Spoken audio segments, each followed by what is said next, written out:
গোটা জাতি একটা বিরাট প্রত্যাশা নিয়ে এই 5ই আগস্টের জুলাই ঘোষণার জন্য অপেক্ষায় ছিলেন। আমরা সবাই আশা করেছিলাম সহস্র ছাত্র জনতার জীবন, হাজার হাজার ছাত্র জনতা আহত, ক্ষতবিক্ষত, তাদের রক্তাক্ত স্মৃতি আত্মত্যাগের বিনিময়ে আমরা যে নতুন বাংলাদেশ বিনির্মাণের জন্য ফ্যাসিস্ট অত্যাচারী শাসকের পরিবর্তন করে একটা বছর আমরা পার করেছি। অন্তর্বর্তীকালীন সরকারের উপদেষ্টা জাতিকে প্রতিশ্রুতি দিয়েছিলেন জুলাই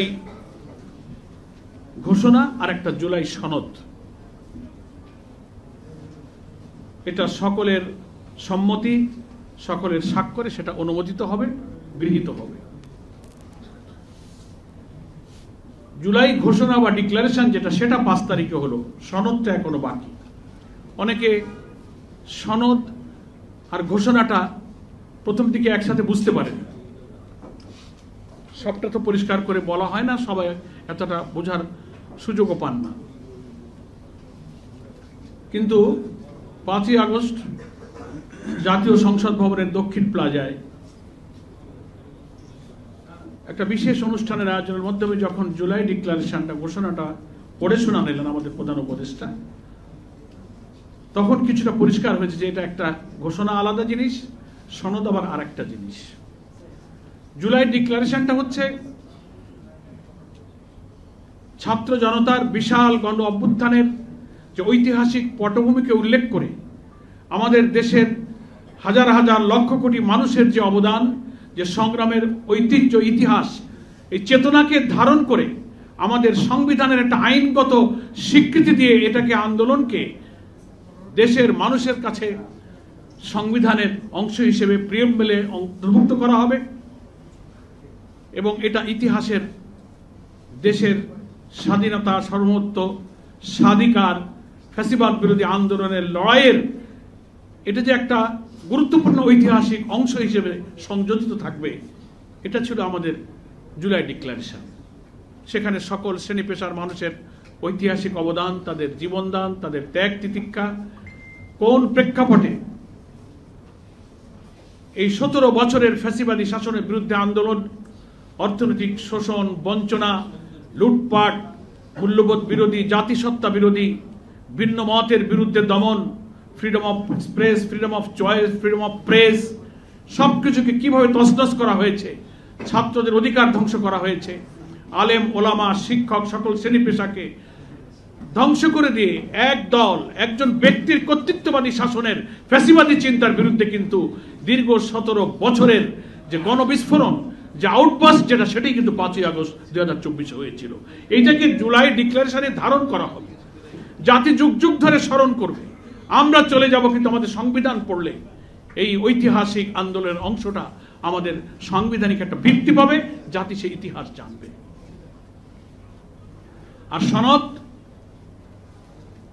আগামী নির্বাচনকে সুষ্ঠু নিরপেক্ষ করে একটা নতুন রাষ্ট্র কাঠামো বিনির্মাণের মধ্য দিয়ে জাতির আশা আকাঙ্ক্ষা, নতুন বাংলাদেশ, দুর্নীতিমুক্ত, সৎ নেতৃত্ব, আধিপত্যবাদ বিরোধী চেতনায় একটা জাতিকে গঠন করতে, তার সুস্থ সবল দেশ গড়ে তুলতে গেলে প্রয়োজনীয় কিছু মৌলিক সংস্কার লাগে, যেখানে দুর্নীতি থাকবে না, দলীয়করণ থাকবে না, ভিন্নমত দলন থাকবে না, রাষ্ট্রপতি প্রধানমন্ত্রীর ভারসাম্য থাকবে ক্ষমতার মধ্যে, সংবিধানের কিছু সংস্কার, সিভিল অ্যাডমিনিস্ট্রেশনের সংস্কার, পুলিশ অ্যাডমিনিস্ট্রেশনের সংস্কার, ইলেকট্রাল সিস্টেমের সংস্কার, এ সব কিছুকে অন্তর্ভুক্ত করে এমন একটা রাষ্ট্রীয় কাঠামো আমরা করব, যার করতে গেলে সকল রাজনৈতিক দল, মত, স্টেক হোল্ডারের মতামত লাগবে। প্রধান উপদেষ্টা সেটা বলেছিলেন এবং একটা ন্যাশনাল কনসেনসাস কমিশন, জাতীয় ঐক্যমত্য কমিশন তিনি তৈরি করে দিয়েছিলেন, headed by our chief adviser. Co chairman ছিলেন ডক্টর প্রফেসর আলী রিয়াজ। তারা সকল রাজনৈতিক দলের কাছে পরামর্শ চাইলেন যে আপনারা সংবিধান সংস্কারের পরামর্শ দেন, নির্বাচন প্রক্রিয়ার জন্য পরামর্শ দেন, পুলিশ অ্যাডমিনিস্ট্রেশনের জন্য, দুর্নীতি দমন কমিশনের জন্য, সিভিল অ্যাডমিনিস্ট্রেশনের জন্য, নানান অর্গানের ব্যাপারে ওনারা পরামর্শ চাইলেন। সব রাজনৈতিক দলগুলো তার মতো করে পরামর্শ দিয়েছে। প্রথমে গুরুত্বপূর্ণ 6টা কমিশন তিনি গঠন করলেন। সব দল থেকে যখন মতামত আসলো, ভিন্ন ভিন্ন মত হবেই, অনেকগুলো দল থাকলে মতও অনেক হবে। এটাকে একটা জায়গায় ইউনিফর্ম থিঙ্কিংয়ে আনার জন্য ন্যাশনাল কনসেনসাস কমিশন আবার সব দলের মতামতকে বিশ্লেষণ করলেন, যাচাই করে ওনারা একটা সুপারিশ তৈরি করলেন। সেই সুপারিশের কপিগুলো আবার সব পলিটিক্যাল পার্টি স্টেক হোল্ডারকে পাঠালেন যে আমরা সব প্রস্তাবগুলো বিশ্লেষণ করে ঐক্যমত্য কমিশন আমরা একটা সুপারিশ তৈরি করছি, দেখেন আপনারা এটার সাথে একমত হতে পারেন কিনা। সেই কপিগুলো আমরা জামাত ইসলামী সহ সকল ফ্যাসিবাদ বিরোধী আন্দোলনে উল্লেখযোগ্য দলগুলোকে সরবরাহ করা হলো, সেটাও স্টাডি করে আমরা আবার আমাদের মতামত দিলাম। সেইটাকে নিয়ে এই ঐক্যমত্য কমিশন প্রায় 2 মাস ধরে ওনারা চেষ্টা করছেন। আমরা আমাদের সেখানে প্রতিনিধি পাঠিয়েছি, কখনো ইন্ডিভিজুয়ালি বসা হচ্ছে, কখনো কালেকটিভলি বসা হচ্ছে। দিন রাত চেষ্টা করে সকল দলকে মেজর রিফর্মের ব্যাপারে এক জায়গায় আনার চেষ্টা করা হচ্ছে। কিছু কিছু ব্যাপারে ঐক্যমত্যে পৌঁছেছে, আর মেজর অনেক ব্যাপারে এখন ঐক্যমত্যে পৌঁছানো সম্ভব হয়নি। আমরা বলেছি সকল দল একমত যে গুরুত্বপূর্ণ ঐক্যমত্য যেসব ইস্যুতে তৈরি হবে এইগুলোকে একটা চার্টার তৈরি করে, জুলাই চার্টার নামে, জুলাই সনদ নামে এটাকে আরেকটা দলিল বানাতে হবে, এবং এটারও একটা আইনি ভিত্তি দিয়ে, এইটার ভিত্তিতে আগামী নির্বাচন করতে হবে। সেই নির্বাচন হবে নিরপেক্ষ, অবাধ, ক্রেডিবল, ফ্রি এবং ফেয়ার। কিন্তু দুর্ভাগ্য এখনো 1 বছর পার হয়ে গেছে, আমাদের সব বিষয়গুলোতে আমরা ঐক্যমত্য পোষণ করতে পারিনি। আমরা জানি না সেই জুলাই চার্টারের ভাগ্যে কি আছে। এই কথাটা আমি কেন এতক্ষণ বললাম, যে আজকে যে ছাত্র শিক্ষকদের জুলাই অভ্যুত্থানের যে অবদান, জাতির একটা বিশাল অংশ, শুধু এটাই নয়, আমাদের আলেম ওলামা, মাদ্রাসা শিক্ষক, তারা এই আন্দোলনে ফ্যাসিবাদের বিরুদ্ধে যে রক্ত দিয়েছে, জীবন দিয়েছে, ঐতিহাসিক অবদান, গত 5 তারিখের জুলাই ডিক্লারেশনের মধ্যে তার একটা লাইনও কিন্তু উল্লেখ করা হয়নি। দ্যাট ইজ হোয়াই আমি এই কথাটা বলছি যে আমরা জুলাই ঘোষণাপত্র, জুলাই ডিক্লারেশন যা দেয়া হয়েছে, যে আশা নিয়ে আমরা সংসদ ভবনের দক্ষিণ প্লাজায় এসেছিলাম, আমাদের সেই আশা শতভাগ পূর্ণ হয়নি। একটা অসম্পূর্ণ বিবৃতির মতো পাঠ করা হয়েছে, এবং এটাকে আমরা বলেছিলাম আমাদের দেশের সংবিধানের প্রিএম্বলে প্রস্তাবনাতে অংশ দিতে, স্থান দিতে, অন্তর্ভুক্ত করতে। প্রস্তাবনাতে চিফ অ্যাডভাইজার সাহেব যেটা উল্লেখ করেছেন, তিনি বলেছেন যে এটা আগামী নতুন সরকার আসবে 2 বছর পর, সরকার আসার 2 বছর পরে সংবিধানের একটা তফসিলে অন্তর্ভুক্ত হবে। এটাকে খুব হালকা করে দেখা হয়েছে। ফলে জুলাই অভ্যুত্থানে আমাদের ছাত্র শিক্ষকদের, জনতার অবদানটাই যে সনদের মধ্যে, যে ডিক্লারেশনে স্বীকৃতি দেওয়া হয়নি।